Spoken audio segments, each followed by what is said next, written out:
Rahim. Dear students, how are you? Hopefully, you are at the best of your mental and physical health. And the difficulties which you are facing, we are also facing on online classes. Inshallah, Ta'ala, whatever question and answer you will be asking, we will be able to satisfy you once the physical classes are on. So, today's topic is development of the pancreas. We all know very well that liver and pancreas are gut associated glands and they are derived and they are developed from the gut. Pancreas is an elongated tapered organ which is across the back of the belly behind the stomach as well. The right side of the organ is called the head. It is the widest part of the organ and lies in the curve of the duodenum. The C of the duodenum is filled by head of the pancreas.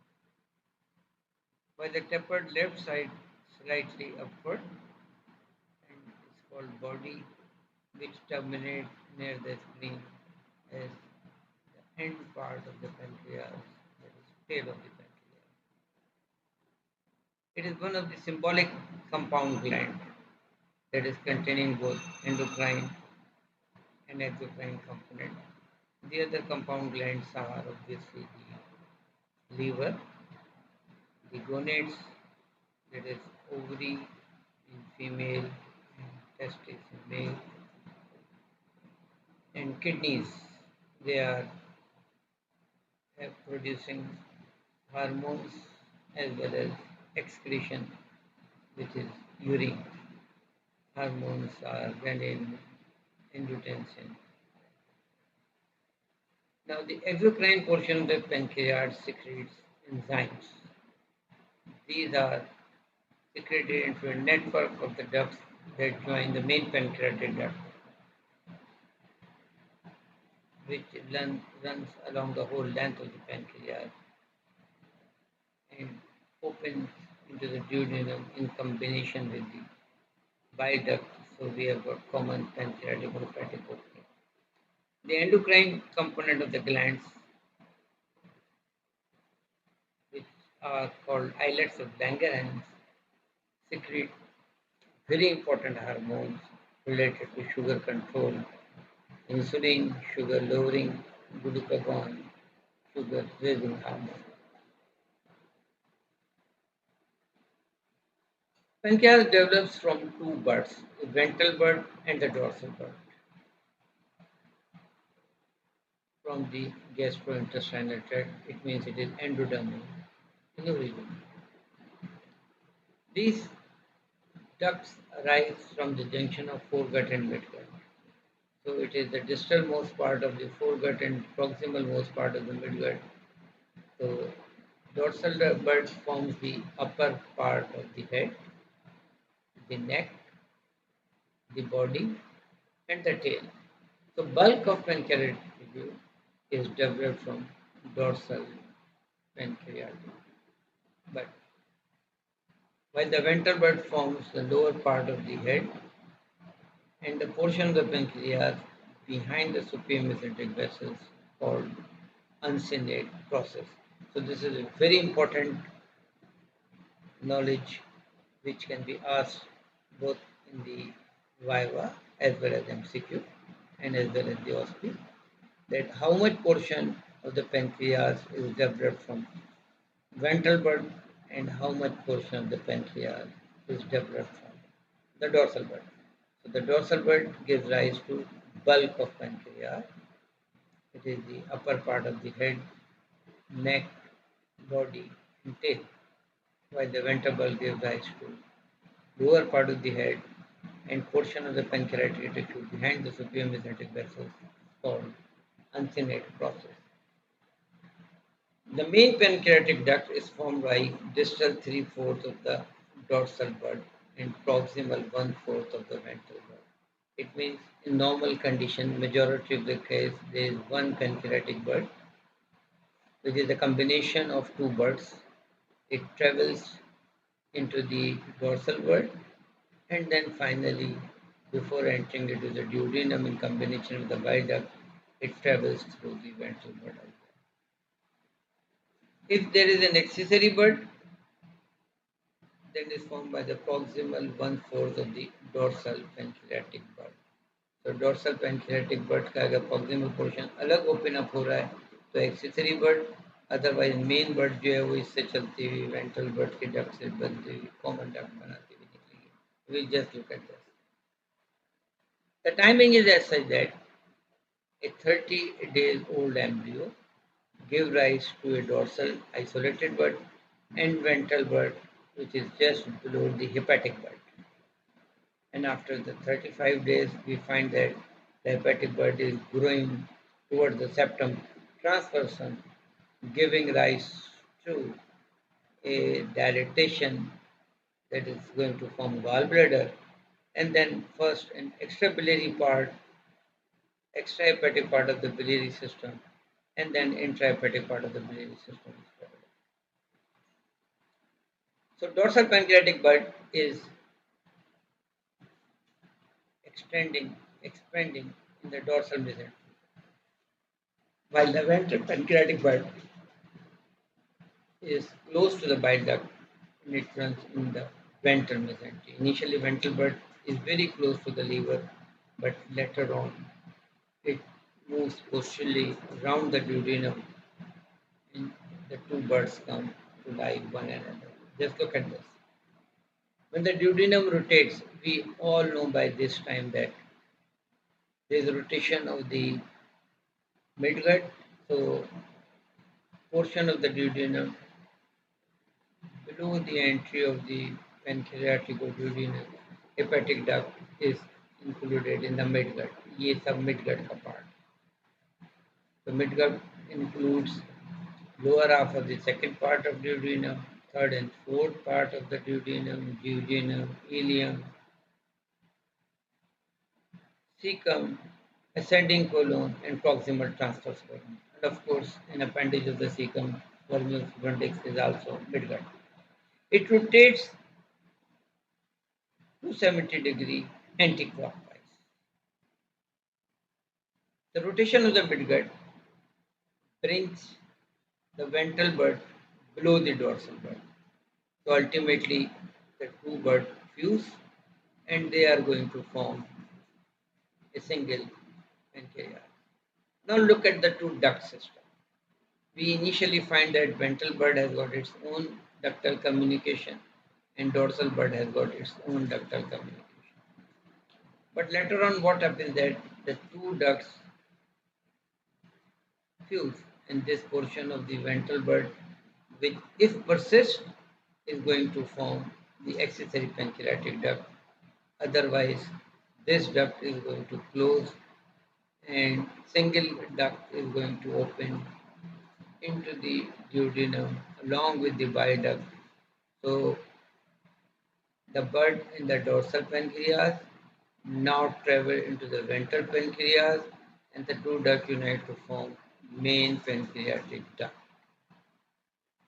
But at times an additional duct is also persisting, which is the proximal portion of the dorsal pancreatic bud. So dorsal pancreatic bud normally, usually, majority of the time communicates with the ventral pancreatic duct and a single duct is opening in the duodenum. This is called common hepatico-pancreatic duct. But if proximal portion of dorsal bud persists, it is called an accessory pancreatic duct. So this is the dorsal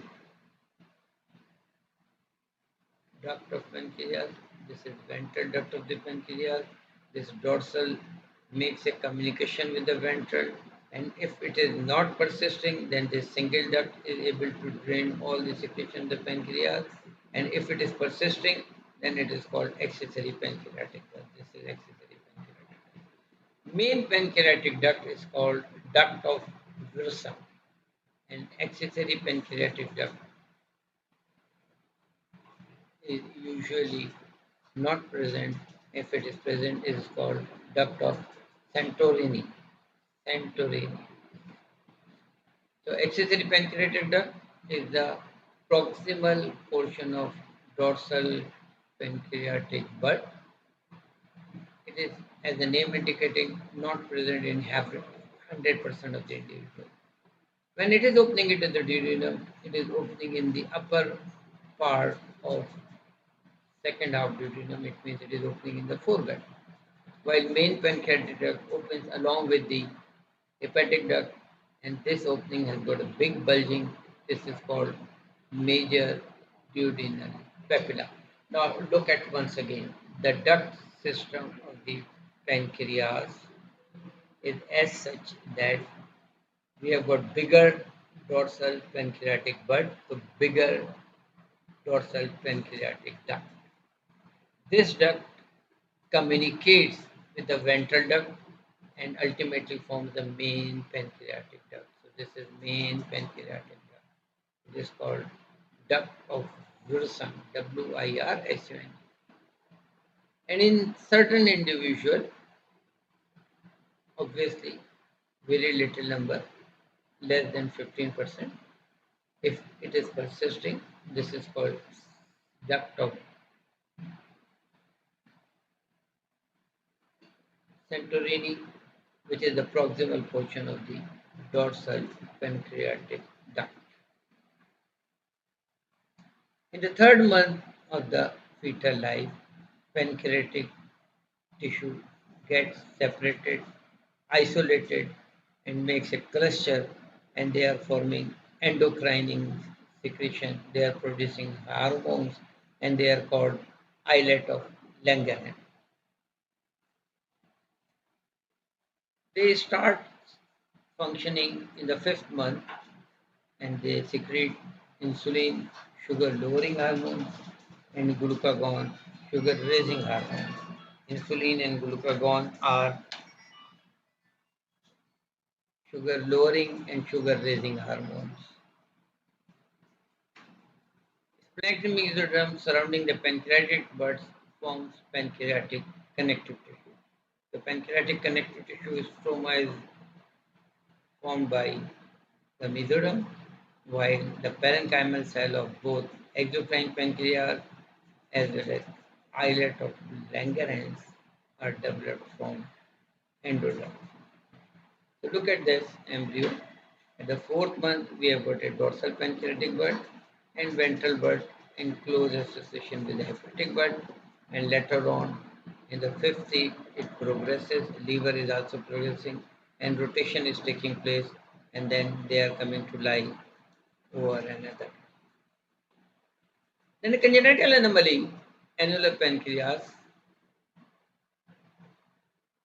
This abnormality or collar pancreatic tissue, it encircles the duodenum. Resultantly, duodenum is compressed from outside. Obviously, it will end up in slow transit of gastric and duodenal content from first to second part of the duodenum. Such patients suffer from gastric dilatation, vomiting, gastric ulceration, and obviously this vomitus is devoid of bile as it is surrounding the second part of the duodenum.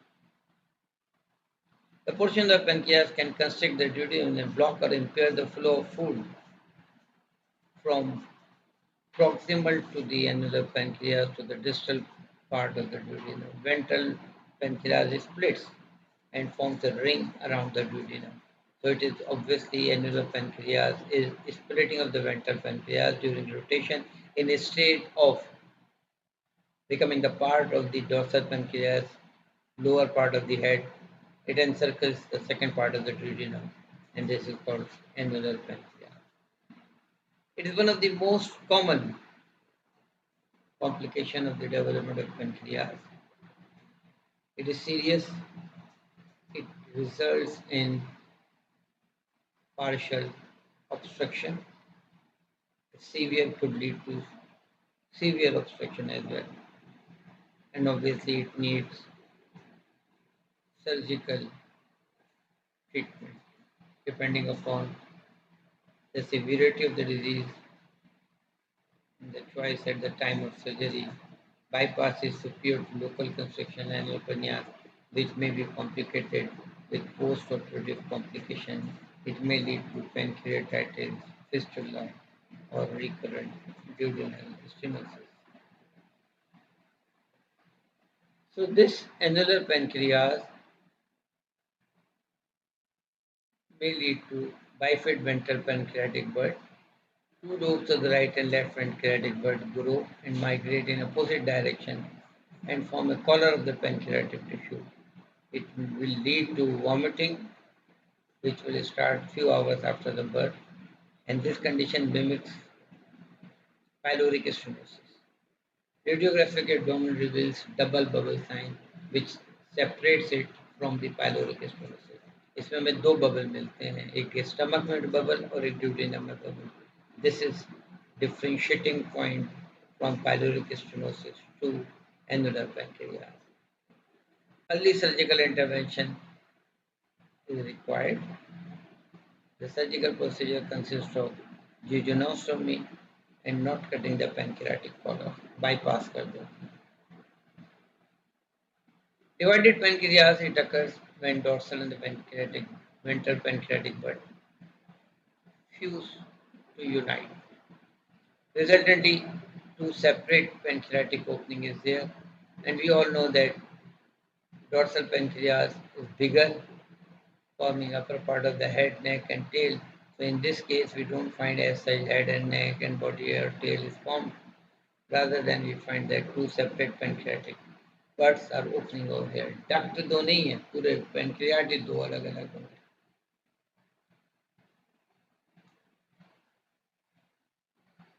Now, accessory pancreatic tissue, heterotropic small intestine masses nodule, may be formed at the wall of the duodenum, at diverticulum, at gallbladder, at lower end of the esophagus, even at times in the wall of the stomach as well.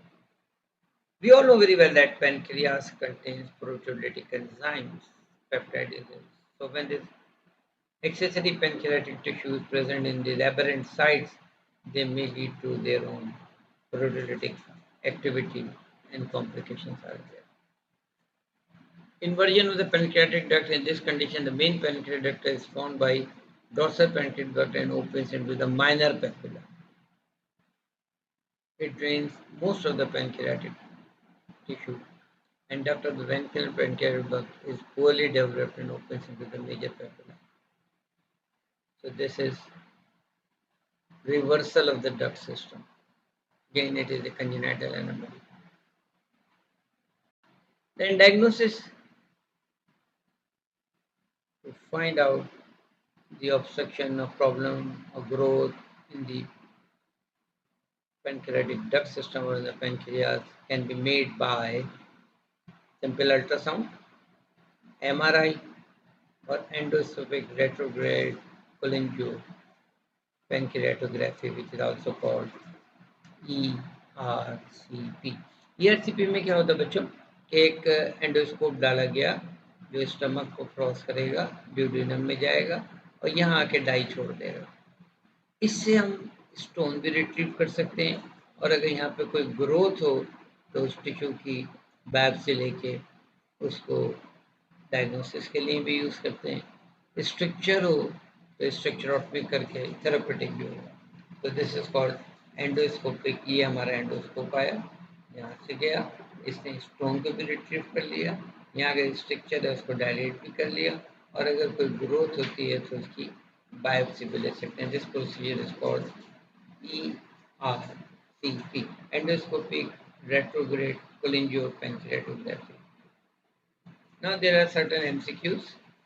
Which embryonic germ is responsible for the formation of the pancreatic parenchyma? So obviously it is endoderm. Uncinate process of the pancreas is specifically derived from which of the following embryonic structure? तो definitely ये ventral pancreatic bird से बने.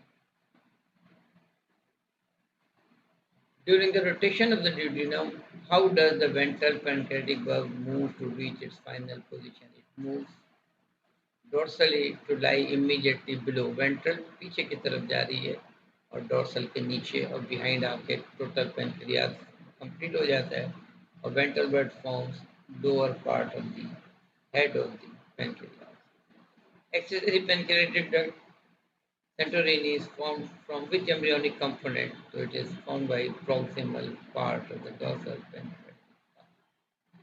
A newborn presents with persistent vomiting, and an abdominal radiograph shows double bubble appearance.